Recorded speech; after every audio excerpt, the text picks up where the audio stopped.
हमने शहद वाली वीडियो में शहद के बारे में जाना कि किस प्रकार से ये बहुत ही कारगर औषधि है। विशेषकर यह रुक्ष होने के कारण कफ का नाश करने वाला है और शीतल होने के कारण पित्त का नाश करने वाला है। इस तरह से विशेषकर कफ और पित्त के अंदर यह कारगर है। थोड़ा बहुत वायु की वृद्धि करने वाला है कभी कभार। परंतु शहद के सेवन करते समय हमें कौन कौन सी सावधानियां रखनी चाहिए, किन किन चीज़ों को सेवन करना चाहिए, किन किन चीज़ों को सेवन नहीं करना चाहिए, वह विशेष जानकारी वाली बात है। क्योंकि शहद का प्रयोग कई बार हमें दुष्प्रभाव भी दे जाता है। तो वो सभी बातों को हम शुरू करते हैं। तो आइए वीडियो को शुरू करें। सादर प्रणाम, मैं विशाल एक बार पुनः स्वागत करता हूँ आपका अपने यूट्यूब चैनल सनातन मार्ग पर। जब हम किसी औषधि के बारे में जानते हैं या उसके बारे में जानकारी प्राप्त करते हैं कि किस प्रकार से ये फायदेमंद है और हमें उस प्रकार का कोई रोग हो तो उसका हम लाभ उठाना चाहते हैं, तो उसका हम प्रयोग करने लगते हैं। परंतु उससे पहले हमें यह भी जान लेना चाहिए कि किस प्रकार से इसका प्रयोग करना उचित होगा। कहीं गलत चीज़ों के साथ हम इसका प्रयोग तो नहीं कर रहे जिससे हमें दुष्प्रभाव देने वाली है। शहद के सेवन का जो सबसे पहला नियम है कि इसका उष्णता से विरोधाभास है, या कहें कि गर्मी से इसका विरोधाभास है। किसी भी गर्म चीज़ के अंदर शहद का सेवन करना मारक बताया गया है, यानी कि जान लेने वाला। महर्षिचरक ऐसा कहते हैं कि यह विष के समान है। क्यों? क्योंकि मधुमक्खियां जो होती हैं अलग अलग फूलों से रस चूस के शहद का निर्माण करती हैं, जिसमें बहुत से विषैले फूल भी होते हैं या कहीं कि जहरीले फूल भी होते हैं। तो शहद के अंदर जहर का अंश आ जाता है और जब हम इसको गर्म करते हैं या किसी गर्म चीज़ में डालकर इसका सेवन करते हैं तो उष्णता के कारण वह जो अंश होता है वो प्रकोपित हो जाता है जहर का, और यह बहुत ज़्यादा विषैला हो जाता है। इस कारण से ये हमारे लिए जानलेवा हो सकता है। आजकल जो वजन घटाने के लिए ट्रेंड चलता है कि गर्म जल में शहद या नींबू का सेवन करना, यह आपके लिए बहुत ही ज़्यादा खतरनाक हो सकता है।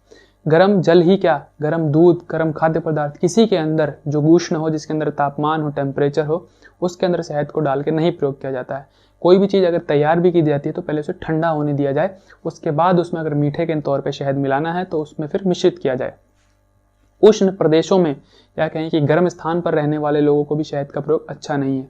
या कहें कि जो भट्टियों के अंदर काम करते हैं, गर्म प्रदेश में काम करते हैं, धूप के अंदर बराबर रहते हैं, गर्मी उनके शरीर में बहुत ज़्यादा रहती है, बराबर गर्मी के आसपास रहते हैं, तो उनके लिए भी शहद का सेवन वर्जित किया गया। उनके लिए भी उतना ही खतरनाक है जितना गर्म जल में डाल करके पीना। फिर सेकंड नंबर पर जो बात है, घृत यानी कि घी के साथ अगर मधु समान मात्रा में मिलाया जाए तो वह विष का कार्य करने वाला है। इसीलिए औषधि के तौर पे जब प्रयोग किया जाता है तो वह उसको विषम मात्रा में रखा जाता है, यानी कि कुछ आधा चम्मच शहद होगा तो 1 चम्मच घी होगा, या 1 चम्मच शहद होगा तो आधा चम्मच घी होगा, यानी विषम मात्रा रखी जाती है। और विषम मात्रा में भी यदि आप इसका सेवन करते हैं तो उसके ऊपर से जल का सेवन करना भी आपके लिए उतना ही खतरनाक है जितना मधु और घृत समान मात्रा में सेवन करना है।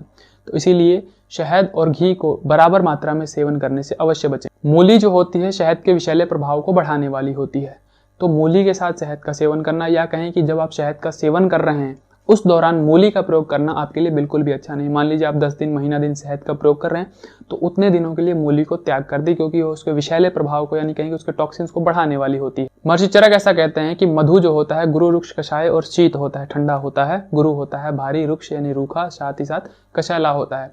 इसीलिए इसका लंबे काल तक सेवन या कहीं कि ज़्यादा मात्रा में सेवन करना अच्छा नहीं माना जाता है।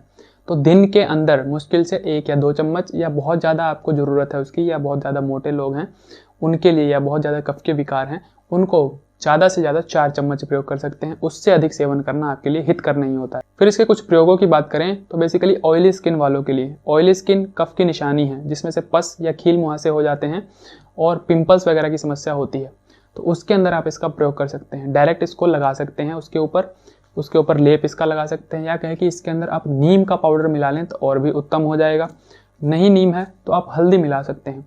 हल्दी या नीम में से कोई दोनों में से एक मिला लिया जाए तो भी यह ऑयली स्किन के ऊपर जो पिंपल्स या खील मुहासे होते हैं उसके अंदर बहुत ज़्यादा कारगर रहने वाला है। यदि इसका प्रयोग घाव वगैरह पर करना है, एंटीसेप्टिक की तरह, घाव जल्दी ठीक नहीं हो रहा या कहीं कोई कट छिल गया तो उसके ऊपर डायरेक्ट आप इसका लेप लगा सकते हैं, या कहें कि किसी रुई या कॉटन में रख के या किसी कपड़े पर रख करके इसको फिर उसके आप लपेट सकते हैं, जिससे अधिक देर तक उसके स्पर्श में रहेगा।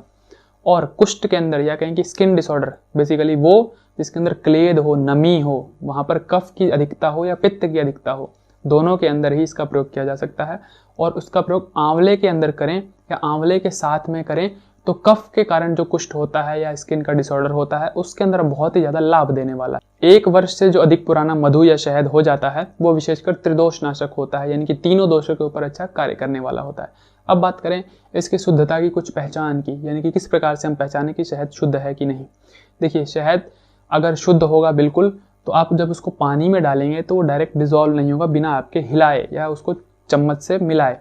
तो जब आप पानी में डालेंगे तो नीचे जाके बैठ जाएगा। या दूसरा आप ये कर सकते हैं कि यदि आपको शक है कि शहद में चाशनी मिली हुई है तो आप गर्म पानी लीजिए थोड़ा, उसके अंदर शहद डाल दीजिए। अगर चाशनी होगी तो टेम्परेचर के कारण वो ऑटोमेटिक डिज़ोल्व हो जाएगी। अगर चाशनी नहीं होगी तो शहद वैसे का वैसे नीचे बैठे रह जाएगा। ठंडे पानी में तो चाशनी कम उम्मीद है डिज़ोल्व होने की, क्योंकि वो शहद के साथ घुली है तो वो उसे पकड़े रख सकता है। तो इस कारण से गर्म अगर पानी में आप उसका प्रयोग करेंगे तो बिना हिलाए आपके चाशनी जो है उसमें डिज़ोल्व हो जाएगी, या कहीं की शहद डिज़ोल्व हो जाएगा अगर उसमें चीनी की कोई चाशनी मिलाई होगी तो। फिर उसके बाद बात करें, किसी कॉटन या कहें कि किसी सूती कपड़े पर या किसी टिश्यू पेपर पर शहद को रखें। अगर उसमें कुछ एक्स्ट्रा चीज़ मिलाई होगी, कोई भी चीनी का या किसी चीज़ की चाशनी, तो वह शहद जो होगा उस पर अपना निशान छोड़ जाएगा उस कपड़े के ऊपर। अगर नहीं मिलाई होगी तो उसके ऊपर गोल बन के मोती की तरह आगे बढ़ने वाला या सरकने वाला हो जाएगा, या आप वहाँ से जब उसको पोंछेंगे हटाएंगे तो वो कोई निशान नहीं छोड़ेगा। एक्स्ट्रा जब उसमें जल या चाशनी होगी तो ही उस कॉटन के ऊपर या उस टिश्यू के ऊपर वह निशान छोड़ जाएगा। अगर शहद बिल्कुल शुद्ध है तो किसी कपड़े या टिश्यू पर डालने पर वो अवशोषित नहीं होता, उसे सोखता नहीं है। टिश्यू पेपर जो है उसे एब्जॉर्ब नहीं करेगा, उसको वैसे का वैसे ऊपर आप रख देंगे तो पड़ा ही रहेगा लेकिन एब्जॉर्ब नहीं होगा। अगर वो आर पार जा रहा है या कपड़े में अवशोषित हो रहा है तो समझ लीजिए कि उसके अंदर कुछ ना कुछ मिलाया हुआ है। इस प्रकार से आप उसकी शुद्धता की पहचान कर सकते हैं। तो यह थी शहद के उपयोग करने के बारे में कुछ जानकारियाँ। तो विशेषकर उपयोग करते समय आपको इन सभी बातों का ध्यान रखना है, तो ही आप इसके अच्छे से फ़ायदे उठा सकते हैं, वरना आपको ये नुकसान भी दे सकता है। तो इसी प्रकार की ज्ञानवर्धक और स्वास्थ्यवर्धक जानकारियों के लिए हमारे साथ जुड़े रहें। चैनल को सब्सक्राइब कर दें, बेल आइकन का बटन दबा दें ताकि आने वाली नोटिफिकेशन आपके पास समय पर पहुंच जाए। आज के लिए विदा लेते हैं, सादर प्रणाम।